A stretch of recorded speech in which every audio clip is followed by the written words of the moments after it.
and welcome to Hopeful Conversations, brought to you by Robbie's Hope Foundation. I am your host, Kari Eckert. Joining me today is Devin Daniels.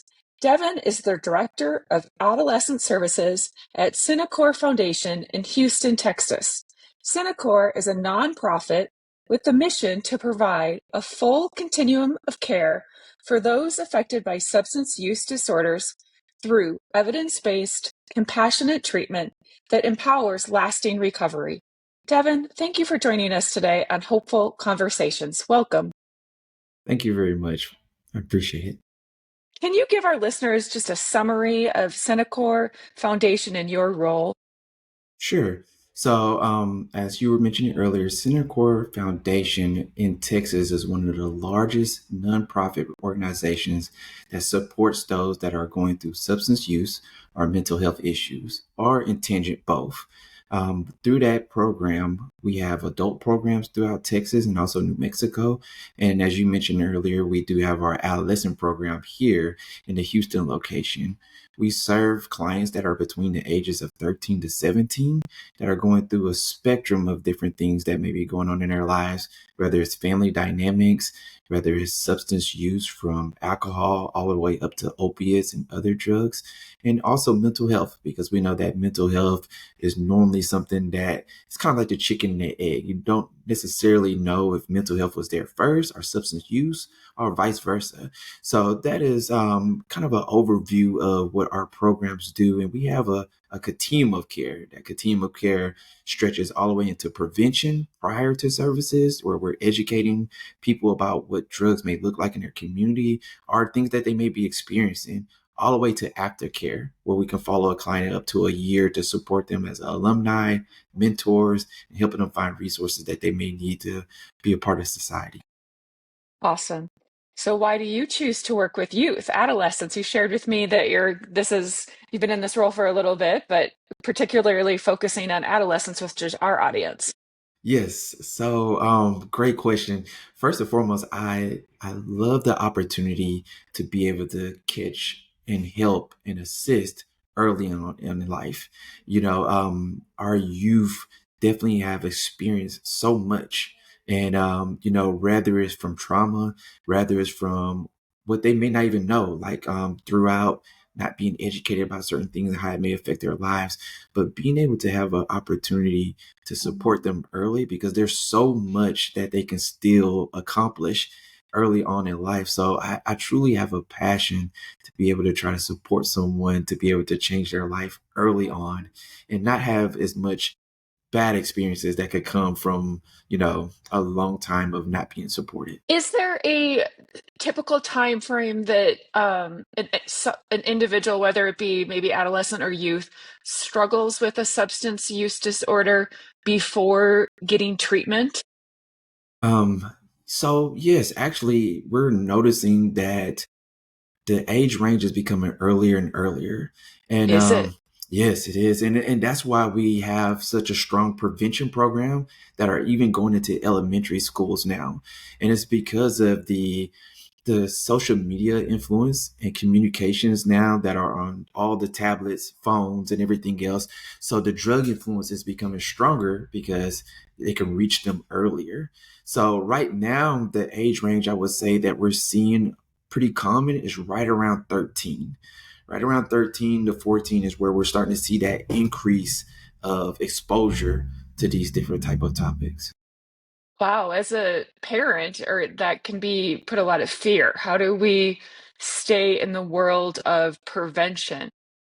Great. Yeah. And yes, as parents, it's so many parents that I've run into that express this fear, express this concern that comes along with this territory. And the best thing we can do as parents are individuals supporting our youth, right? Because you could be an uncle, you could be an aunt, you could be a cousin, whoever you can that can look at supporting the youth is be connected, be aware. And whenever I say that, you're not being too nosy if you want to see their phone. You're not being too nosy if you want to see their social media and the friends that they're hanging with. Be connected, because even now they're communicating through emojis. They're communicating through different apps that may delete messages. You just have to stay plugged into your. Hmm. stay inquisitive. Um, I read on your bio that you have some life coaching experience. How does that come into your role in daily work? Right, I appreciate that. So with that, and I have that actually paired with some clinical experience also, but what life coaching assists with, right, is it uses a tactic that's very similar to motivational interviewing, which challenges the individual, right, to come up with some ulterior paths than the path they're on there. So it brings out some momentum and some different focus points for them to come up with a different solution than what they have in front of them. So it really helps motivate that client or that person, pull some different decisions out of their life versus the ones they have been making. Huh, huh. Cool, cool. Okay, I'm going to jump back to some information that I found on Cenkor's website. And this is a little bit of a long quote, but I think from a parent's perspective, it just gives a nice insight. It may seem like a monster has taken over your child, or maybe it's more subtle with grades dropping and family conflicts escalating. Whatever the case may be, you no longer have to be alone. Our patients aren't bad kids. They simply aren't equipped to handle life in a healthy way. Most are dealing with a mix of trauma, addiction, and mental health issues. Our treatment professionals are credentialed and trained to help patients address underlying root causes to bring lasting healing. From your experience, what are the root causes for young people, for that age group, 13 to 17? How do they show up? Sure. And just for a little clarity, when you say show up, like how do they show up to our facility or how have they shown up to what they may experience? We can talk about both. What do you think is Sure. most helpful? Sure. I think that when we look at this, it's a lot of times where we automatically may assume that maybe this kid is going through this because of genetics, or maybe this kid is going through this because of the environment they grew up in, or the friends that they have. And to be honest, it's all true. It's all true because all of it has an influence to that client or that child, right? Being exposed to that opportunity. And whenever I say that, it could have been family trauma. And then now, because of family trauma, they turn to the bottle, right? And they start drinking.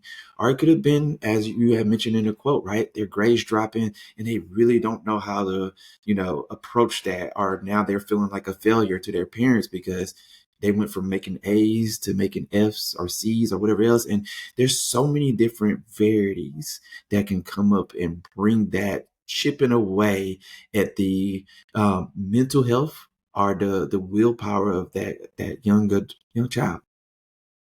Mm. What kind of treatment, not treatment, that's not the right word, prevention programs are like elementary schools or middle schools using that you're aware of that maybe are more effective? I mean, I grew up in the DARE decade, I guess, and I've always Yes. read like DARE is like one of the most successful prevention programs. But I also feel like as a parent, when I was parenting my children, I was really fearful of drugs and alcohol, like really, really fearful of substances. And I think I approached them with my children, like with, with true fear. And if my children touched them, they're destined for complete failure. What kind of education are younger children seeing today? Yes, and it's so ironic that you mentioned the DARE program, and the reason why I say that is I believe that a lot of preventions now, including ours, take that initial type of approach, right? Coming with the education feel about let me inform you about what is out there and what the effects are of those, but also let us also provide you some resources to where you don't have to go that path. So bringing that back to Cenikor, with our prevention with elementaries, right? We're simplifying it to the easiest factor. I want to quote like back whenever Dare was in, right? It was telling you to say no to strangers, right? And drugs are bad. And it kept it very simple, right? And it instilled with even the elementary, very simple of drugs are bad, but also this is what drugs look like now. right? And they can look like candy. They can look like this, they can look like your vitamins. And it's like educating those elementary students that, hey, if it didn't come from your parents, you don't want to be involved with it, right? So it's going back to that. Hey, if you're not familiar with this, if this is not coming from someone you love that are giving you your vitamins, or if you take medication, right, then stay away from it. And it's one of those things where that even goes into, what do you see at home, right? If mom or dad takes medicine, that's for them. It's not for you, right? It's educating them on just the baseline of what is for you and what is not for you. So when we look at the elementary crowd, we try to bring it as common to them as we can, because again, nowadays, music, images, everything has some type of influence of drugs along with it, and we just have to be very careful on how our really, really young crowd may view that. Do you feel like parents are aware of all of those opportunities or exposures that our young children are being bombarded with? Are they naive? You will be very surprised. It's a lot of parents that are naive that may not know, even as simple as something like you taking your vitamins every morning, right? Like a young child may see you taking vitamins every morning and think to themselves, my mom or my dad is taking drugs, right? So then now they are looking at it like, oh, well, I could do the same. And it's those little things, right? Because they're like little computers. They're taking in all that information. And if you're not educating them on what those things are or what is around them, right, they can become very easily influenced, even though it's totally innocent on their eyes. What about middle schoolers and high schoolers? Like, when does peer pressure come into the equation? Hmm. Very much middle school. That peer pressure is immediately coming from middle school, and especially now that schools have been integrated more, where there's the high schools are right next to the middle schools, or right down the street, and you find that the influence of those older kids on the younger kids is extremely strong, right? Because again, the younger kids are trying to find out who they are. They're trying to develop friends and want to be a part of certain groups. And it's very easy that they're being pulled into these groups that have very bad influence that are a part of them. Mm. Okay. I want to learn a little bit about, like, what does substance use disorder treatment actually involve? I feel like treatment is another very misunderstood, like, concept for parents. Like, at what point should it be sought, and what does it look like? Sure. So I would say that to answer your first question about when should it be sought out after, is definitely as soon as you, as a parent or as an individual, identify a great change in your child. And whenever I say a great change, it should be something that is consistent. So you seeing like those dropping grades, or you see that kind of detachment starting to happen, and it's happened now for a few days, and you're like, my kid doesn't really seem like themselves. Of course, you as a parent, you as a guardian or individual that are supporting the child, you should always try to have those conversations, right? Sometimes they will have those conversations with you. Sometimes they won't. But when the concern has stretched past a few days, it's totally fine. And here we go into the treatment part, to have them assessed. Right? A simple assessment has no harm, no foul. It kind of gives you the opportunity to see what may be going on with your child behind the scenes, right? Some things they may be holding on to. And that's the initial process of treatment, is getting an assessment done, right? Finding out, Can is you this something? define assess can you Sure. define assessment?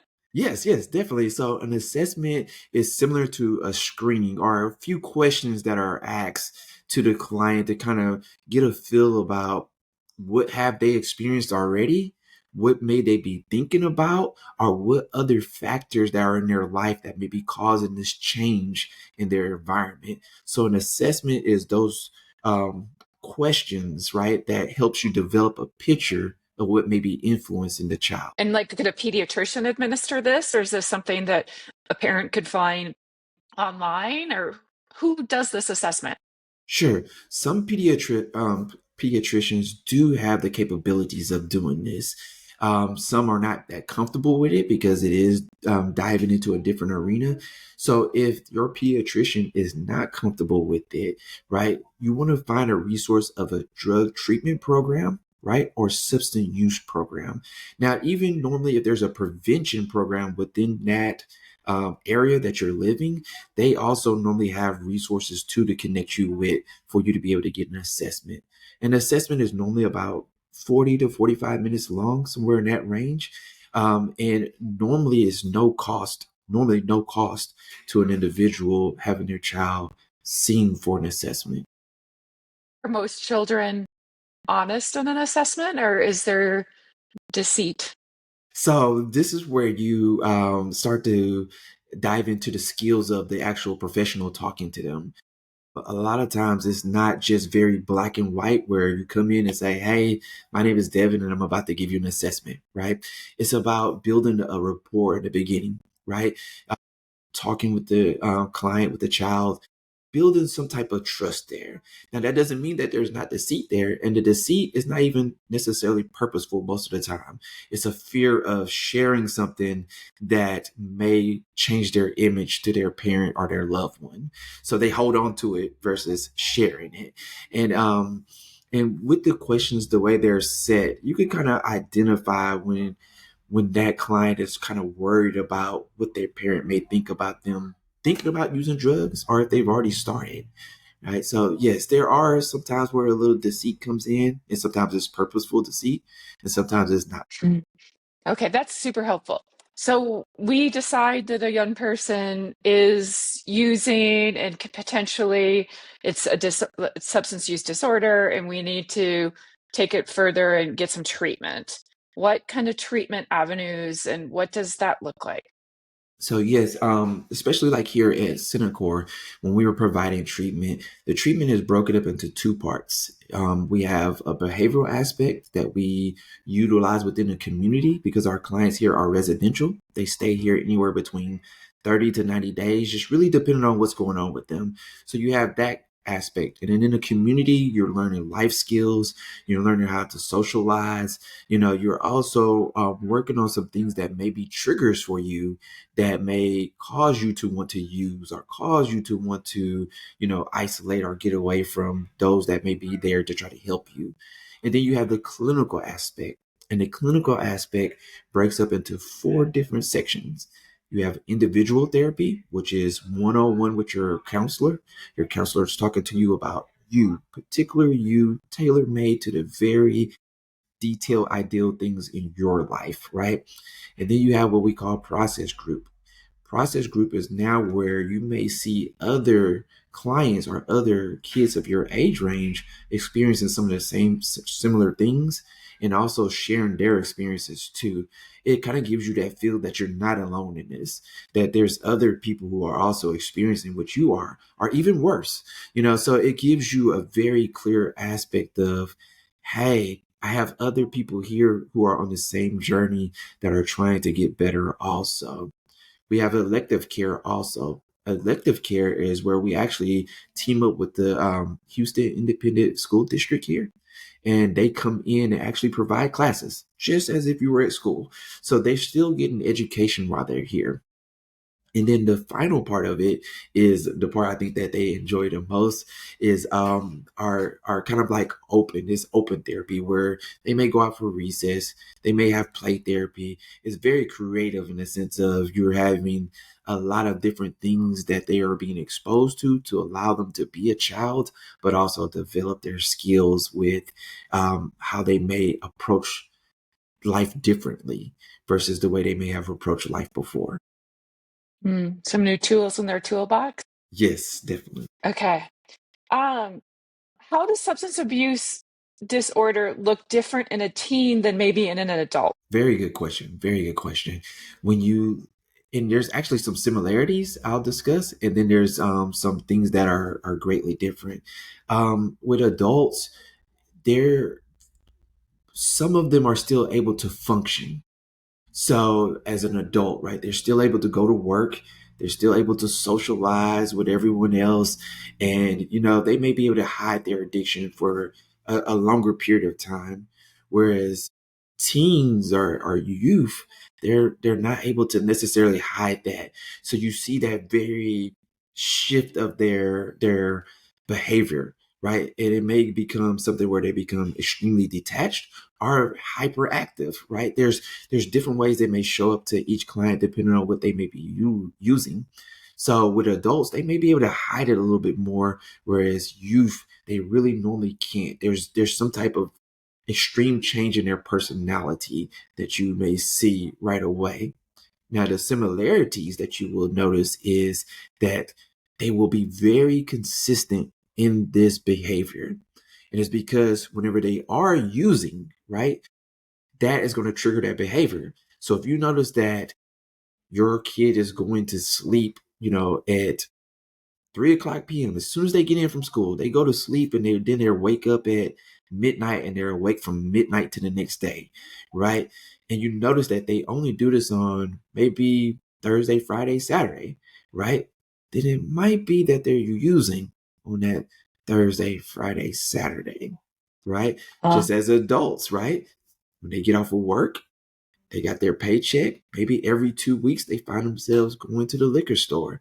It's a consistent thing, right? So that's one of the things that you'll kind of notice that a trend starts, and you start to follow this trend day in and day out. wow. Do most parents overreact, or most parents, is there a general? I think the biggest thing is the fear, right? And also a lot of parents, and I want to definitely make sure I mention this. A lot of parents feel guilt, as if it's something that they didn't do or something that they done to cause this, and that's definitely not the case most of the time, right?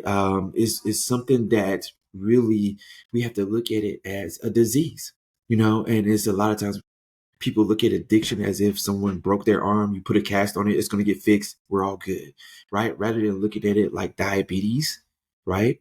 Or cancer, it's something that has to be continually addressed, continually Mm, supported. So when you see parents, look at this, immediately, normally it's, what did I do or what did I not do? And they feel this guilt, and either that brings out anger, frustration, or that brings out like this hopelessness.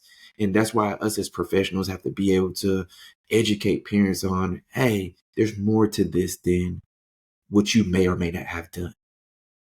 mm. That's so helpful. Wow. Okay, at the beginning, you before we started recording, you and I we talked about statistics, and how important Hmm. they are. And from Cencor's website, I found the statistic that more than 2 million teens in the US abuse drugs once every month. 2 million teens. And teens are especially vulnerable to addiction. They may try a certain drug for fun and unintentionally become addicted. Why are addictions hard to shake? Mm. This is a awesome question. First, going to the statistics, right? I always want to put this out there. Those numbers are alarming, and at the same time, we got to remember that those are only the ones that have been reported. So This there's is true. are So they're yes, larger. they're always larger. But when you look at addiction, right? Again, it's one of those things that you mentioned why is it so hard to shake, and it's kind of like, remember, like diabetes, right? You don't necessarily shake off diabetes, right? But you could definitely get it under control. You could definitely manage and live with it and cope with it and make decisions that support that particular disease not causing harm to your life. Addiction is the same. Once you enter that arena of addiction, now you need to be aware of it. You need to be aware of your triggers, and you could live a perfectly fine life. There's people who have 20, 30, 40 years of sobriety. It's definitely manageable, but you have to learn, and that's what we try to teach. How can you learn to manage with your triggers and be able to cope and still live with life, knowing that, hey, if I get in this arena, it may yield this result of me using. So how do I manage my life to not finding myself hitting triggers or finding myself wanting to use? Okay, so disease, that's really good. And we mentioned a little bit about mental health. And how about mental illness? Like, what type of correlations are there between mental illness and addiction So disorder? this, this so this is one of those conversations that with a lot of scholars they talk about it like it's the chicken and the egg conversation, and the reason being is because you have some say mental health caused this person to use because they're trying to cope with the mental symptoms that they are having, and these drugs and alcohol and things like that helps self-medicate those things, and that's what we believe. And then you have others that says no, after using these substances, it caused a chemical imbalance. And this chemical imbalance now brings forth symptoms as if they have mental health issues. And one thing I want to say is both sides are correct because we as people are so complex and there's so many different types of people and varieties and history of family addiction or family mental health that you really can't identify if one was dormant and the other one was primary and it kind of triggered one or the other. There's so many different factors that could be there. But one thing we can say is this: it is very common, right? That if they have one, they have the other. It's very common to see that if they do have substance use issues, normally some type of mental health is there also. And if they have some type of mental health issues, it's not surprisingly that they do also abuse substances. So always a correlation. I like that way you explained it, like that they're both true.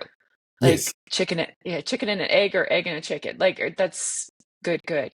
Um, oh goodness, I had a thought and now it kind of just slipped me a little bit. Oh, I know, social media. Like, so what about the correlation of social media and how that has changed what's going on in not just young people, but adults as well? Wow. We can have a whole nother podcast on social media and drugs alone. I can tell you that. But to try to at least gather some of the large areas that we can definitely focus on now is um, nowadays it's shared from actual clients and actual youth that have experienced this that social media has become the new drug dealer of now. Whereas before, you would see people on the corners or they meet at certain remote areas to give you drugs. Now it's social media. You've utilized social media and a lot of times right in front of your face. And again, if you're not able to decipher and decode some of the things that are being said, a transaction can happen right in front of you, texting right in front of you, on social media right in front of you, literally making a transaction. And that's why it's so important for us to, as adults and as people who are influencing our children, is to be aware of what those things look like. Because very much social media influences so much when it comes to our youth, and the drug conversations are blaring. Hmm. Okay, thank you, thank you. How about vaping? I know vaping is like a changer. I don't know where it's falling right now. When my children were in middle school, it was relatively new. That's, almost 10 years ago. Where is it showing up and what should parents be and young people be educated about with vaping? 8 out of the 10 clients that we admit into our facility use vapes. 80% of the clients that are coming here use vapes. Now, whether they're cannabis based, whether they have THC, whether they have kratom and different other substances that are being sold out of gas stations, it's astronomical. It's huge about how much clients are using vapes. So nowadays, vapes are pretty much the easiest drug for the youth to get. You have kids bringing vapes to school, and it's because they're readily available. Kids can actually go on Amazon, and this is why we have to be aware, right? As parents and everything else, look at that cart. Look at the cart if your child has access to Amazon, because everywhere vapes are everywhere. Mhm. Okay. We talked a little bit about behavioral changes to look for, grades slipping. Any other like big ones that you would recommend for either even youth to look for in their friends? Yes, yes.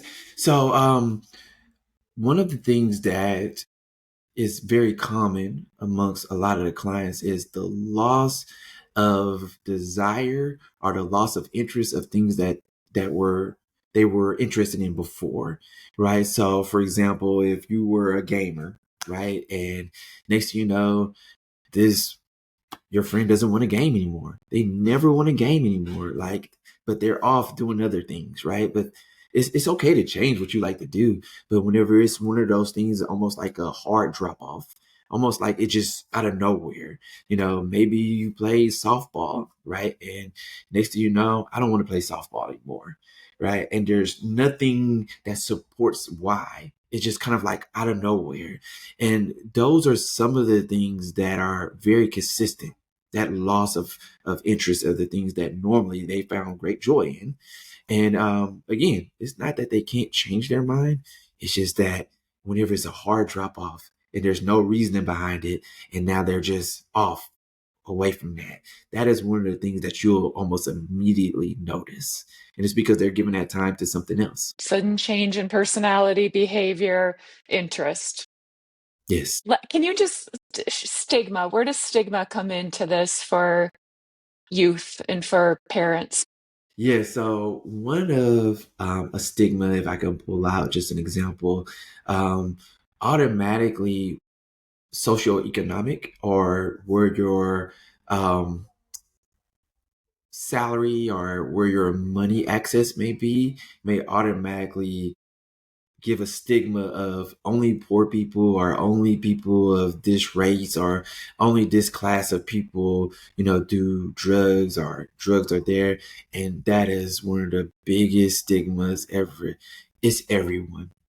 Everyone. You can pick doctors that have gone through this, lawyers, law enforcement, children, people who are poor, people who are rich. It's the drugs do not have a person, and that's the stigma. The stigma is always that it's this particular group of people that utilizes drugs, and it's definitely not just this group of people. It's all across. What about stigma and just seeking treatment and being honest with what's going on?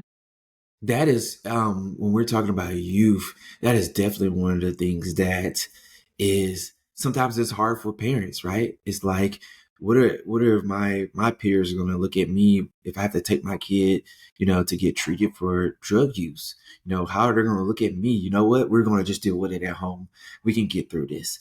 And on the client side, right? Like, I don't want to I don't want people to look at me like I'm a druggie, right? Or, like, I can't control myself. So, I have to go to rehab. So those type of stigmas are very common also, and sometimes parents wait too late or clients wait too late. And now you're so far in the hole. It's not that we can't help you. If you would have came earlier, we definitely would have been able to do more for you. Yeah. Goodness. Okay. This has been super, super helpful. I think I've learned a lot, and I think our listeners will as well. Um, I have, I end every podcast with the same question, and you can answer this related to Cenkor, related to Devin, however you'd like. What does the world need to hear right now? I love this question. I love this question. I'm going to do it in regards to Cenikor. Um, I believe that the world needs to hear right now that drug use, mental health is real. Don't ignore it. Seek help. Accept the help. It is something there to better your life and not allow you to destroy your life. Awesome. Devin Daniels, thank you so much for your time today, for joining me on Hopeful Conversations. To our guests, be sure to tune in to our next episode. And until then, remember, hold on, pain ends. Thank you, Devin. Definitely will.